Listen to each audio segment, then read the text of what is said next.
বসন্ত উদযাপনে রঙের পরশ বলিয়ে যায় একগুচ্ছ ফুল, সাথে আছে ভালোবাসা দিবসের উদযাপন। এই দুই বিশেষ দিন ঘিরে রাজধানীর শাহবাগ যেন জমজমাট ফুল উৎসবে। 2-3 দিন আগে থেকে শুরু হয় এই ফুলের বিক্রি। কেউ প্রিয়জনের খোপায় গুজে দিচ্ছেন গাছরা, কেউ আবার পছন্দসই ফুল দিয়ে বানিয়ে নিচ্ছেন ফুলের তোড়া। আমি শাড়ি পরবো একটা হলুদ আর অফ হোয়াইট কালারের মধ্যে, আর হাতে ফুল গাজরা টাইপসের কিছু একটা দেওয়ার প্ল্যান আছে।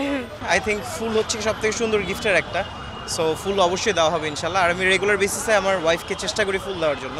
আমরা বাঙালি আনা তো বজায় রাখতেই হবে আমাদের সংস্কৃতিটাই, আর নারীরা বিশেষত শাড়িতেই বেশি সুন্দর, কাজে আমার এই পরিকল্পনা এইটুকুই।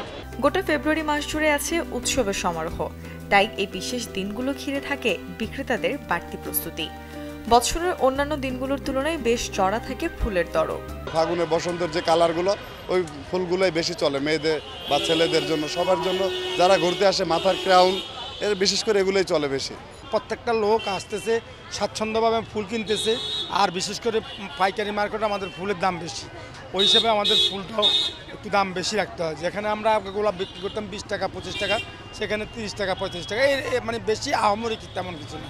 ফাগুন আর ভালোবাসার রঙে গোটা শাহবাগ যেন সেজে উঠেছে ফুলের সাজে। বসন্ত বরণে মনের উঠোনেও আসুক বসন্তের রং। মুর্শনৈশী, চ্যানেল 24, ঢাকা।